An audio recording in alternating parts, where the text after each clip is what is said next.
Good morning, folks. This is Codes here with our NGG Week 4 recap.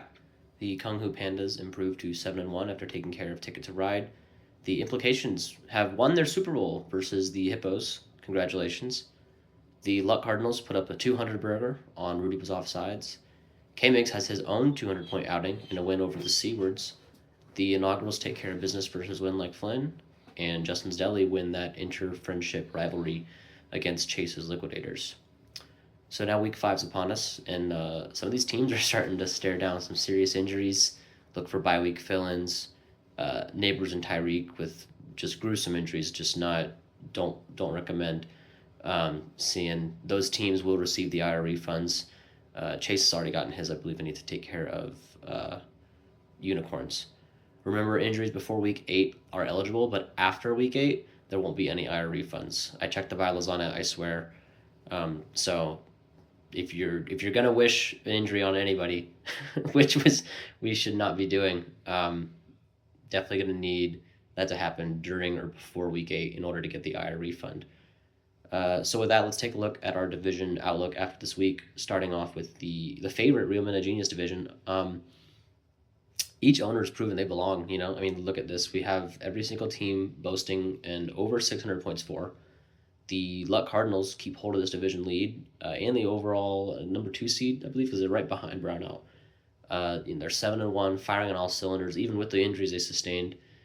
Puka Nakua's delivering. Jordan Mason looks good. The Carson Wentz pickup, was proven decent for fantasy to just a stopgap filler for Jaden Daniels as he comes back. The holdout conversation around Puka is going to be really interesting this offseason because he's like one of, if not the best fantasy producer right now.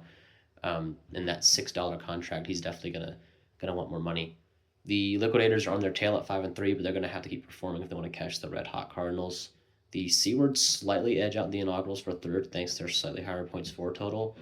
And needless to say, I think there's a real chance every single team from this division can make the playoffs, and that'd truly be something special to see. Next, we're going to move on to the microaggressors, and I hate to say it, but there's not much to see here. There's Brownout's just cakewalking through the competition. He's 8-0, most points for across the league. Ticket to Ride and Rudy was offsides. Both dropped 2 games to fall to 3-5 and 1-7 respectively. While the Implications do get their 1 win, but they're still at the bottom in 4th place. And this division is actually probably turning out to be the worst in the league so far. We'll have to see if any of these other teams other than Brownout can start to go on a run. The Joe Millionaires could have some dark horses this season. The Pandas are steady at 7-1. Justin's Deli are hot in their tail at 6-2. The Unicorn losing Tyreek Hill is gonna be kind of rough, but they have depth to recover. Win Like Flynn's and putting up respectable points, but they're just 2-6. And now after potentially losing Lamar Jackson for a few weeks, we'll have to see if they can stop the bleeding. They still have some good running backs, some good receivers.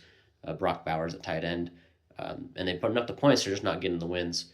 Escobar's Hippos are still just trying to put together a good week. They remain our only winless squad, and it's probably going to be some time before they do pick up some wins. So that's all from me this time.